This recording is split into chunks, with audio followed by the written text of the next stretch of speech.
गणपती बाप्पा मोरया.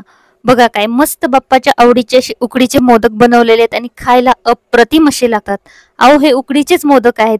फक्त हे chocolate flavour मध्ये बनवलेले आहेत. अतिशय सॉफ्ट आणि खायला अतिशय टेस्टी असे लागतात. तर बघू शकता त्यावरती मस्तपैकी आपण चॉकलेट सिरप टाकलेला आहे आणि तुम्हाला आता मी इथे एक मोदक आहे तो फोडून दाखवते. अतिशय सॉफ्ट असे राहतात. तुम्ही कितीही वेळ ठेवा आणि एकदम असे पातळ झालेले आहेत. इथे बघू शकता अप्रतिम असे दिसतात आणि खायला खूप असे टेस्टी लागतात. नमस्कार मंडळी, स्वागत आहे आपलं संगीता सोमी किचन मध्ये. चला तर मी खोबरं घेतलेले ना आपण ते किसायला घेऊया. आता आपण रेसिपीला सुरुवातच करणार आहे, पण त्याआधी तुम्हाला एक सांगते की याआधी पण आपले उकडीचे मोदक आहेत ते मी बनवलेले आहेत आणि ती रेसिपी मी युट्यूब वरती अपलोड केलेली आहे. तर त्याची लिंक आहे ती मी या डिस्क्रिप्शन बॉक्स मध्ये देईन, तर ती नक्की चेक करा आणि नक्की हे रेसिपी आहे ती नक्की बघा. अप्रतिम असे हे मोदक झालेले आहेत आणि खायला खूप असे टेस्टी आहेत. यामध्ये मी गुळाचा वापर करून बनवलेले, त्यामुळे तुम्ही नक्की ही रेसिपी संपूर्ण बघा. चला इथे आता आपण चॉकलेट मोदक कसे करायचे ते बघूया.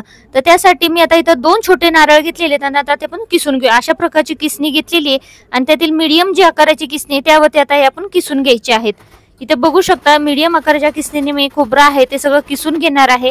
तुमच्याकडे जर खवणी असेल तर त्याने किसून घेतलं तरी चालू शकतं, पण खवणीवरती किसताना शक्यतो खोबरं आहे ते थोडंसं कापडाने पुसून घ्या आणि त्याच्यानंतर किसायला घ्या. म्हणजे काय होतं त्यातील पाणी सोकलं जातं आणि ज्यावेळेस आपण गुळ किंवा साखर घालतो त्यावेळेस एकदम परपरीत किंवा जास्त आपल्याला कडवायला लागत नाही, भाजायला लागत नाही. तर अशा पद्धतीने खोबरं आहे ते किसून घेते. इथं बघू शकता मीडियम किसणीवरती मी किसून घेतलेले सगळं खोबरं. आणि आता आपण हे जे सगळं आहे ते खोबरं काढून घेऊया आणि त्यातले तुकडे ते बाजूला काढून घेऊया. आणि खोबरं किसल्यानंतर आपण मापून बघायचंय, म्हणजे आपल्याला पुढची माप आहेत ना ती परफेक्ट समजतील. आता मी एक वाटी घेतलेली आहे आणि त्या वाटीने हे मोजून बघते. ज्या वाटीने माप घ्याल त्याच वाटीने बाकीची माप घ्या. आता इथं बघा भरून म्हटलं तरी 2 वाट्या फुल भरून असं हे खोबरं आहे. तर आता या मापावरती आपण बाकीचं माप घेऊया. आता मी ते एक कढई घेतली आणि त्याच्यामध्ये आपण जे खोबरं किसून घेतलं होतं ते घालून घ्यायचे. गॅस आहे तो मीडियम ते स्लो वरतीच ठेवायचा आहे सुरुवातीला. आता हे खोबरं ड्रायच करून घेतलं होतं, जास्त ओलसर नाहीये, तरी सुद्धा 2 मिनिटं मी असंच परतून घेणार आहे आणि त्यानंतर त्याच्यावरती 1 वाटी साखर घालून घेणार आहे. आता ही जाड साखर आहे पण थोडीशी मी बाजूला काढून ठेवलेली, वाटलं तर परत ती साखर घालून घ्यायची आहे. साखर किती गोड आहे त्या अंदाजे याच्यामध्ये तुम्ही साखर घालायची. मी शक्यतो 2 वाटी खोबरं असेल भरून तर त्याला 1 वाटी साखर ही लागतीच. आता इथं बघू शकता मी 1 वाटी साखर घातलेली आहे. त्यानंतर 1 टेबल स्पून इथं याच्यामध्ये वेलची पावडर घालून घेतलेली आहे. आता आपण हे चांगलं मिक्स करून घेऊया. हळूहळू स्लो वरती भाजून घ्यायचंय, म्हणजे ते हळूहळू साखर आहे ती पागळली जाते आणि खोबऱ्याला चांगली मिक्स होते. आता याच्यावरती आहे ना कोणतेही ड्रायफ्रुट्स घ्यायचे आहेत आणि खलबत्त्यामध्ये चांगले असे कुटून घ्यायचे आहेत बारीक. आता इथं मी थोडेसे बदाम घेतलेले आहेत, काजू घेतलेले आहेत आणि ते एकदम छोट्या खलबत्त्यामध्ये चांगले कुटून घेते. म्हणजे काय होतं आपण जे ड्रायफ्रुट्स जर आपण मोठे मोठे घातले ना तुकडे, तर मग काय होतं ज्यावेळेस आपण मोदक मध्ये सारण भरलं जातं तर ते थोडंसं त्याचे टोकं वगैरे बाहेर येतात आणि त्यामुळे आपला मोदक येतो तुटला जातो, फाटला जातो. आता इथं बघू शकता साखर चांगली विरघळत आलेली. आता आपण हे बारीक केलेलं जे काजू आणि बदामचं हे ते त्याच्यावरती घालून घेते आणि याच बरोबर आता मी याच्या बरोबर पिस्ताही थोडासा घेतलेला आहे आणि तोही खलबत्त्यामध्ये बारीक असा कुटून घेणार आहे. एकदम छानपैकी बारीक कुटून घ्यायचे. तर बघू शकता पिस्त्यामुळे एक छान असा फ्लेवर येतो आणि खायला खूप टेस्टी लागतं. आता इथं बारीक करून पिस्ताही घालून घेतलेला आहे आणि साखर ऑलमोस्ट आपली चांगली विरघळलेली आहे. आता असंच आपण थोडंसं मिक्स करून घेऊया स्लो गॅसवरती आणि त्यानंतर आपण गॅस तो बंद करून घेऊया. आता इथं झालेलं आहे बघा. तर आता मी इथं गॅस बंद करून घेतलेला. आता आपण याच्यासाठी जे पीठ हे करायचे ते बघूया. आता इथं मी तांदळाची पिठी आहे ना ती चाळून घेतलेली आणि ज्या वाटीने आपण खोबरं घेतलं त्याच वाटीने 2 वाटी इथं मी ती पिठी घेत आहे. तुम्ही जी वाटी घरातली वापराल तर त्याच वाटीने, ज्या वाटीने खोबरं घ्याल त्याच वाटीने पीठ पण घ्यायचं आहे किंवा मग साखर घालायची असेल तर त्याच वाटीने घाला. आता इथे मी ज्या वाटीने आपण खोबरं घेतलेले त्याच वाटीने आपण इथं आता पाणी घालून घेऊया. आता इथे मी 30 वाटी फक्त काटोकाट भरून याच्यामध्ये पाणी घालायचंय आणि ते उकळवून घ्यायचंय. तर बघू शकता पाण्याला छानपैकी उकळी आली. त्यामध्ये 1 छोटा चम्मच तूप घालून घेतलेले, तूपही चांगलं वितळलेलं आहे. यानुसार आता आपण याच्यामध्ये चवीनुसार मीठ ऍड करायचं आणि त्यानंतर आपण जे पीठ घेतलं होतं आता चॉकलेटचे मोदक करायचे तर आपण यात कोको पावडर घेतलेला आहे. 1/4 कप कोको पावडर घेतलेला आहे आणि तो चांगला सुरुवातीला मिक्स करून घेऊया. आता इथं चांगला मिक्स करून घेतलेला आहे मी चमच्याने आणि हे मिश्रण आहे ते असंच बाजूला ठेवू. तोपर्यंत आपण जे पाणी गरम करत ठेवलं होतं ना तर त्या पाण्यामध्ये आपण चॉकलेट सिरप घालून घ्यायचं आहे. आता इथं पाणी उकळलेलं आहे. इथं मी मॅप्रोचा चॉकलेट सिरप घेतलेला आहे 2 चम्मच याच्यामध्ये घालून घेतलेला आहे. सिरप घातल्यानंतर थोडंसं मिश्रण हलवून घ्यायचं आणि त्यामध्ये आपण जे पीठ मिक्स करून घेतलं होतं कोको पावडर आणि पीठ ते याच्यामध्ये घालून घ्यायचंय. म्हणजे एक स्ट्रॉंग चॉकलेटचा फ्लेवर मोदकाला येतो आणि अप्रतिम असे लागतात. आता इथे बघू शकता गॅस स्लो वरती आहे एकदम आणि त्याच्यामध्ये आपण हे सगळं पीठ आहे ते घालून घेऊया आणि पटापट आहे ते पीठ हलवून घ्यायचंय कारण की लगेच पीठ हे सुकलं जातं, पाणी सोकून घेतं. तर चांगलं मस्तपैकी मिक्स करून घ्यायचं आहे. जेवढं चांगलं मिक्स कराल आणि त्याला चांगली वाफ काढाल तर तेवढं चांगलं आपले मोदक होतात आणि अजिबात तुटले जात नाहीत. आता इथे बघू शकता पीठ आहे ते परफेक्ट भिजलेलं आहे. एवढं पीठ आता आपलं परफेक्ट झालेलं आहे. आता आपण काय करूया, चांगलं मिक्स करून घेऊया आणि त्यानंतर त्याच्यावरती गॅस आहे तो बंद करून घ्यायचा आहे. आता इथं मी गॅस बंद करून घेतलेला आहे. थोडंसं मिक्स करून घेते म्हणजे चांगलं हे वाफलवून निघल. आता अशा पद्धतीने पीठ आहे ते चांगलं मिक्स करून घेतलेलं आहे. इथं बघू शकता. आता हे जे चमच्याला राहिलेलं पीठ आहे तेही आपण काढून याच्यामध्ये घालून घेऊया आणि याच्यावरती आपण झाकण ठेवून घ्यायचं. इथं कमीत कमी 10 ते 12 मिनिटं याच्यावरती झाकण ठेवून घ्यायचे आणि 12 ते 15 मिनिटांनंतर आपण बघूया. आता इथं 12 मिनिटं झालेली आहेत आणि आता आपण हे पीठ आहे ते एका परातीमध्ये परत काढून घेऊया. आता इथे बघू शकता एकदम डिकळे डिकळे अजूनही पीठ आहे ते झाकून ठेवल्यामुळे काय होतं, वाफरलेलं आहे चांगलं आणि अजूनही गरम आहे. आता इथे हे पीठ आहे ते व्यवस्थित मी सगळं काढून घेतलेलं आहे आणि आता तुम्ही इथं जर पिठाला डायरेक्ट हात लावायचा म्हटलं ना तर खूप गरम आहे. आता इथं बघू शकता मी ते सुरुवातीला बघत होते की हाताने मॅश होऊ शकतंय का, परंतु खूप गरम आहे आणि हात भाजतायत. तर शक्यतो तुम्ही जो स्मॅशर असतो ना आपला पावभाजी वगैरे मिक्स करायचा तर त्यांनी तुम्ही हे मिक्स करून घेऊ शकता. म्हणजे काय होतं, जे पांढरं पीठ राहिलेलं आहे किंवा थोडंसं काही मिक्स झालेलं नसतं तर ते व्यवस्थित ते गरम गरम असतानाच मिक्स होऊन निघतं. आता इथे बघू शकता छानपैकी पीठ आहे ते गरम गरम असतानाच मिक्स झालेले. थोडा वेळ झाला ना 1-2 मिनिटं किंवा बरोबर आपोआप पीठ आहे ते थोडंसं थंड व्हायला सुरुवात होते आणि मग हळूहळू हलक्या हाताने पीठ आहे ते मळून घ्यायचे. आता इथे बघू शकता पीठ थंड झालेले आणि मी हाताने मळून घेत आहे. तर अशा पद्धतीने पीठ आहे ते मळून घ्यायचं आहे. हे पीठ मळायला थोडा वेळ जातो, 10 ते 15 मिनिटं लागतात कारण की व्यवस्थित पीठ मळलं तरच आपले मोदक आहे ते परफेक्ट बनले जातील. आता याच्यामध्ये मी अजिबात पाण्याचा वापर केला नाही. जर तुम्हाला पाणी कमी पडलं आणि असं वाटलं की पाणी कमी येतं, पीठ कोरडं खूप पडते तर थोडंसं गरम पाणी करून याच्यामध्ये मिक्स करू शकता. पण सुरुवातीला जेवढं होईल तेवढं असं पीठ अशा पद्धतीने मळून घ्या. आता इथं तुम्हाला दाखवते की पीठ कसं ओळखायचं आपलं परफेक्ट झालेलं आहे. तर बघू शकता आता ह्याची ही लाटी केली आहे ना तर बाहेरनं तड्या जात आहेत. तिथं बघू शकता कसं भोवती अशा तडा जाता कामा नये. एकदम जे पीठ आहे ते एकदम तुळतुळीत आलं पाहिजे. तर काय करायचं, परात घ्यायची, परात पायामध्ये पकडायची आणि दोन्ही हातांनी चांगलं घट्टसर असं मळून घ्यायचं. म्हणजे काय होतं, पीठ एकदम छान असं मळलं जातं. बघा अशा पद्धतीनं एक 5 मिनिटं असं मळलं ना की पीठ एकदम असं तुळतुळीत होऊन येतं. याला तेल वगैरे अजिबात लावायचं नाहीये. आता इथे बघू आपण बघूया पण की परफेक्ट आपलं पीठ तयार झालेलं आहे का नाही. आता इथं मी एक लाटी करून बघते. जर त्याला तडा गेल्या नाहीत तर समजायचं आपलं पीठ परफेक्ट झालेले. साईडनं बघायचं एकदम तुळतुळीत असं दिसतं. आता हे थोडंसं कॅमेऱ्याच्या वरती गेल्यामुळं तुम्हाला दिसत नाहीये पण एकदम तुळतुळीत असं पीठ झालेलं आहे. आता आपण हे पीठ थोडा वेळ बाजूला ठेवूया, तोपर्यंत बाकीची तयारी करूया. आता इथे मी एक परात घेतली, त्यामध्ये थोडंसं तूप काढून घेतलेले. तर अशी गोळे करून घेते. एका आकारामध्ये आपण गोळे करून घेऊया म्हणजे जे मोदक बनणार आहे ते एका आकारामध्येच बनू शकतात. तुम्ही एखाद्या चमच्याच्या साह्याने छोटा चमचा घ्यायचा, त्याच्यावरती गोळा भरायचा आणि त्या मापाने घेतलं तरी एकसारखे घेऊ शकतात, अंदाज असेल तर असं.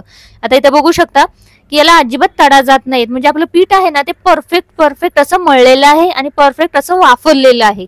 ह्या दोन्ही गोष्टी मोदक करताना खूप महत्वाच्या असतात की पीठ वाफरणं पण खूप महत्वाचं आहे आणि मळणं पण खूप महत्वाचं आहे. इथं बघू शकता याला अजिबात तडा जात नाहीत आणि एकदम तुळतुळीत असं आपलं पीठ तयार झालेलं आहे. आणि कलर तर तुम्ही बघू शकता काय मस्त असा झालेला आहे, अप्रतिम. हे जर तुम्ही घरी बनवले ना तर अर्ध्या तासात खतम होतील. आणि चॉकलेट फ्लेवर म्हटलं ती उकडीचे मोदक तर अजिबात शिल्लक राहणार आहेत. मुलांचे तर हे खूपच फेवरेट आहेत. तुम्ही म्हणू शकता मोठ्यांना पण चॉकलेट फ्लेवर हा खूप आवडतो. तर नक्की अशा पद्धतीचे मोदक बनवून बघा. बघा आता आपण लाटी अशा पद्धतीने करून घेतलेली आहे. आता मधलं जे पहिलं बोट आहे ना आपल्या अंगठ्याच्या बाजूचं ते मध्ये असं ठेवायचं आणि त्या आकारामध्ये मागून 2 बोटांनी अशी चिमटी पकडून याला खालपर्यंत अशी पारी करून घ्यायची. बघा अशा पद्धतीनं अशी टोकं छानपैकी करायची. म्हणजे जर हाताला चिपकत असेल तर तिसऱ्या बोटाला आणि अंगठ्याला थोडंसं तुपाचं हे लावायचं आणि त्यांनी चिमटीमध्ये अशा पद्धतीचं हे बनवून घ्यायचे. बघा काय मस्त अशा मोदकच्या पाऱ्या तयार होतात की नाही. अशा पद्धतीने करून घ्यायचं आणि अजिबात त्याला कुठेही तडा वगैरे जात नाहीये. हे तूप लावत असताना आतून तूप लावायचं नाही कारण की जर मोदकाला आतून तूप लावलं तुम्ही पिठाला तर मग ते मोदक बंद होणार नाही आणि उकडल्यानंतर तो असा फुटला जाईल किंवा मोकळा होईल. तर त्यासाठी फक्त बाहेरच्या साईडने ज्या ह्या कडा आहेत ना मी आता पकडते त्या कडांना फक्त तुपाचा हात लावायचा आहे. बाकी आतमध्ये अजिबात तुम्हाला तुपाचा हात लावायचा नाहीये. आता इथं बघू शकता आता मी हे पीठ जे सारण आहे ते याच्यामध्ये भरून घेते आणि एका रूटनी असं बंद करत आणायचे, हळूहळू हळू दाबत अशा पद्धतीने अंगठ्याच्या आणि ह्या बोटाच्या साह्याने बंद करायचे. आणि त्यानंतर एक्स्ट्राचं जे पीठ निघतं की जास्त पीठ वरती राहतं ते खाताना खूप मग जास्त हे लागतं, तर ते आपण काढून टाकणार आहे. आणि त्यानंतर त्याला थोडीशी फिनिशिंग हाताने द्यायची आहे. आता इथे बघू शकता अशा पद्धतीने मी फिनिशिंग दिलेली आहे. काय मस्त आपला मोदक दिसतोय का नाही, बघूनच तोंडाला पाणी सुटलेलं आहे. अजून हा वाफलायचा आहे, वाफरल्यानंतर अप्रतिम असा याचा कलर दिसतो. आता बघू शकता ही दुसरी लाटी पण मी करून घेतलेली आहे. अशा हाताच्या साह्याने पण करू शकता. हे तुम्हाला पुढची टेक्निक पण एक दाखवते की तुम्हाला इझिली झटपट जर मोदक करायचे असतील तर कसे करू शकता ते. मधलं बोट आहे 2 नंबरचं, तर ते आतल्या साईडला ठेवायचं एका आकारामध्ये आणि बरोबर आहे ते मागच्या साईडनं चिमटीने अशा पद्धतीने चिमटून पारी आहे ती करून घ्यायची. अशा पद्धतीचा आकार द्यायचा आहे. इथे बघू शकता फक्त हे देत असताना ना खालपर्यंत द्यायचा, म्हणजे काय होतं की ज्यावेळेस आपण वरनं मोदक बंद करत येतो तर वरचं तर हे तुटून जातं, म्हणजे चेमटलं जातं त्या ह्याच्यामध्ये पकडताना चिमटून जातं. तर खालच्या ज्या पाऱ्या आहेत ना त्या व्यवस्थित राहतात आणि ते जे लेअर आहेत ते आपल्याला मोदकाला दिसले जातात. त्यामुळे खालपर्यंत लेअर्स अशा बनवून घ्यायचे आहेत. इथे बघू शकता एकदम परफेक्ट असे आपले मोदकाच्या लेअर्स तयार झालेले आहेत आणि काय अप्रतिम असा दिसतोय की नाही, सुंदर.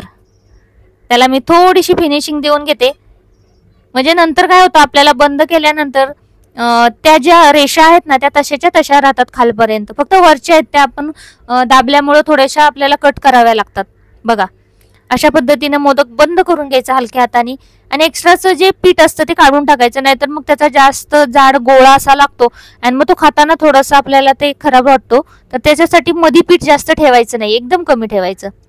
बघा अशा पद्धतीने मोदक आहे तो करून घ्यायचा. एकदम सोपा आहे. तुम्ही 1-2 वेळा बनवण्यात आला ना तर लगेच जमतो. सगळ्यांना वाटतं की मोदक करायची खूप अवघड आहे वगैरे किंवा त्याची ज्या हे कळ्या आहेत त्या कळ्या जमत नाहीत पाडायला, पण इथं मी 4 ते 5 वेळा तुम्हाला कळ्या करून दाखवलेल्या आहेत. एकदम आणि काय म्हणतात एकदम स्लो मध्ये दाखवलेले आहेत की तुम्हाला समजतील की कशा पद्धतीने याच्या कळ्या करायच्या आहेत. तुम्ही पहिल्या वेळेस जरी मोदक बनवत असाल तरी तुम्हाला इझिली मोदक बनवू शकाल अशा पद्धतीने. इथे बघू शकता अशा पद्धतीच्या कळ्या आहेत त्या पाडून घ्यायच्या. अप्रतिम अशा कळ्या दिसतात की नाही, एकच नंबर. बघा थोडीशी फिनिशिंग देऊन घ्यायची हाताने, म्हणजे काय होतं मोदकाला खालपर्यंत अशा आपल्या कळ्या दिसतात. चला आता तिसरा मोदक आहे मी अशा पद्धतीने भरून घेते आणि आपला तिसरा मोदक आहे तो बंद करून घेऊया. अप्रतिम असे मोदक तयार होतात. तुम्हाला रेसिपी आवडली असली, इथपर्यंत जर व्हिडिओ बघत असाल तर नक्की रेसिपीला लाईक करा. चला आता आपण हा मोदक आहे तो बंद करून घेऊया अशा पद्धतीने. एक्स्ट्राचं जे पीठ आहे वरचं ते काढून घेऊया आणि पुढचंही तुम्हाला दाखवते. जर तुम्हाला हाताने पारी करायला जमत नसेल किंवा जाड वगैरे बनत असेल ना तर आपण त्याच्यासाठी काय केलं जाईल तर तेही आपण पाहूया. आता बघा थोडे मोदक मी असे करून दाखवले. आता इथं बघूया हे जे पुरीचं साचा येतो ना तर तो साचा घेतलेला आहे आणि कागद घेतलेले 2 प्लास्टिकचे, त्यावरती आपण लाटी ठेवायची आणि अशा पद्धतीनं लाटी आहे ती प्रेस करून घ्यायची. आता इथं बघू शकता याचीही तुम्ही मस्तपैकी असे मोदक बनवू शकता. बघा अशा पद्धतीनं त्याचे आहेत ते कळ्या पाडून घ्यायच्या. सेम कळ्या पडतात आणि मोदक आहे तो अजिबात आपला जाड बनत नाही. म्हणजे हातावरती जर पारी एखाद्या वेळेस तुमची जाड होत असेल ना तर अशा पद्धतीनं तुम्ही बनवू शकता. अप्रतिम असा मोदक तयार होतो. बघा काय तुम्हाला फरक वाटतोय का, एकदम परफेक्ट असा आपला मोदक तयार झालेला आहे आणि कळ्या पण तुम्ही बघू शकता अप्रतिम अशा पडलेल्या आहेत. आवडला की नाही तुम्हाला नक्की कमेंट करून सांगा. मग बघा अशा पद्धतीने हलक्या हाताने बंद करून घ्यायचं आहे. फक्त एक्स्ट्राचं जे पीठ असतं ते काढून टाकायचं आहे आणि एकदम छोटीशी असं त्याला टोक द्यायचं आहे. थोडीशी फिनिशिंग द्यायची म्हणजे आपला मोदक आहे तो तयार होतो. ही एकदम सोपी पद्धत आहे. तुम्हाला हातावरती करायला जरा जास्त वेळ लागतो की नाही, मग अशा पद्धतीची आयडिया करू शकता. आता याच्यामध्ये तुम्ही बघू शकता आपण एक जणच जर असेल मोदक करायसाठी तर काय करायचं, गोळे करून घ्यायचे आणि 10-12 हे आहेत त्या लाट्या अशा पद्धतीने करून घ्यायच्या आहेत. बघा आता मी प्लेटमध्ये आहेत ना ते 10-12 गोळे आहेत त्याच्या लाट्या बनवून घेते, म्हणजे मग मस्तपैकी खाली बसून मस्तपैकी मोदक भरायचे आणि पटापट मोदक आपले तयार होतात. एक भाजा भाजेपर्यंत दुसरा भाजा आपला तयार होईल. जर एक जण असेल बनवायला तर मग अशा पद्धतीची आयडिया तुम्ही करू शकता. आता इथे बघू शकता तुम्हाला याच्याही कळ्या कशा पडलेल्या त्या मी तुम्हाला दाखवलेल्या आहेत, तरी सुद्धा मी परत एकदा दाखवते की याच्या कळ्या कशा पाडलेल्या जातात. बघा अशा पद्धतीनं त्याला मागच्या बाजूने चिमटीने पकडून अशा पद्धतीनं कळ्या आहेत त्या पाडून घ्यायच्या आहेत. एकदम सोपी पद्धत आहे. एकदा बनवलं तर लगेच जमली जाते. तर तुम्ही नवीन शिकणारा असेल तर तेही तुम्ही इझिली फर्स्ट टाइम मध्ये सुद्धा बनवू शकता. बघा काय मस्त कळ्या दिसत आहेत ना, खूपच सुंदर. अशा पद्धतीने मी सगळे मोदक आहेत ना ते खाली बसून मस्तपैकी भरून घेतलेले आहेत. आणि त्यानंतर आता आपण आहे ते उकडायला ठेवूया. तर बघू शकता हे 11 मोदक सुरुवातीला मी तयार करून घेतलेले आहेत. आणि आता आपण हे उकडून घेऊया. मस्त असे मोदक दिसत आहेत. उकडल्यानंतर यांचा कलर आहे ना तुम्ही बघू शकता अप्रतिम दिसतोय. चला आता ही प्लेट ठेवलेली, त्याला तुपाचा हात लावून घेतलेला आहे, पाणी उकळलेलं आहे. आणि आता याच्यावरती आपण सगळे मोदक आहेत ते ठेवून घेऊया. परफेक्ट याच्यामध्ये 11 मोदक एवढे मोठ्या आकाराचे बसलेले आहेत. आता याच्यावरती झाकण ठेवूया. 10 ते 12 मिनिटं आपण याला वाफ काढून घेतलेली. तर बघू शकता परफेक्ट आपले मोदक आहेत ते शिजले. आणि याचा कलर तुम्ही बघितला का, एकदम बदललेला आहे की नाही. मग अशी थोडासा लाईट दिसत होता आणि आता एकदम डार्क असा दिसतोय. अप्रतिम. बघूनच तोंडाला पाणी सुटले. मग पाणी नुसतं सुटून चालणार नाही, तर नक्की तुम्ही बनवून बघा. आणि इथपर्यंत व्हिडिओ बघत असाल तर नक्की व्हिडिओला लाईक आणि चॅनलला सबस्क्राईब करायला विसरू नका, अशाच आपल्या काही नवीन रेसिपींसाठी. चला तर आता हे मोदक तर मी उकडून झालेले आहेत. आता आपण दुसरा भाजाही अशाच पद्धतीने याच्यामध्ये घालून घेऊया. आता याच्या बरोबर मी एक गणपती बाप्पा आणि एक उंदीर मामा सुद्धा बनवलेला आहे, तो मी तुम्हाला पुढे दाखवते. आता इथं हे मोदक आहेत ना, हे पण आता आपले वाफरलेले आहेत. मी 2 भाजी वाफलून घेतलेले. इथं आपला उंदीर मामा आणि गणपती बाप्पा पण तयार झालेले आहेत, वाफवून घेतलेले आहेत त्यांना पण. आणि आता आपण सजावट करून घेऊया आणि सर्व करून घेऊया. काय मस्त असा कलर दिसतोय तर बघू शकता. अप्रतिम. चॉकलेट जसं असं वाटतंय की फक्त हे चॉकलेटचे बनवलेले आहेत. अप्रतिम. मग तुम्हाला कशी वाटली ही रेसिपी, नक्की बनवून बघा. लाईक शेअर आणि सबस्क्राईब करायला विसरू नका. बेल आयकन प्रेस करा अशाच आपल्या काही रेसिपींसाठी. गावरान काही रेसिपी युट्यूबवरती अपलोड केलेल्या त्याही तुम्ही पाहू शकता. तुम्हाला पांढऱ्या मोदकांची रेसिपी हवी असेल ती मी सुरुवातीला सांगितलेली, त्याची लिंकही मी डिस्क्रिप्शन मध्ये देईन, तीही तुम्ही पाहू शकता. तुमच्यापैकी कोणाकोणाला उकडीचे मोदक आवडतात ते नक्की मला कमेंट करून सांगा. नक्कीच आवडेल मला तुमची कमेंट वाचायला.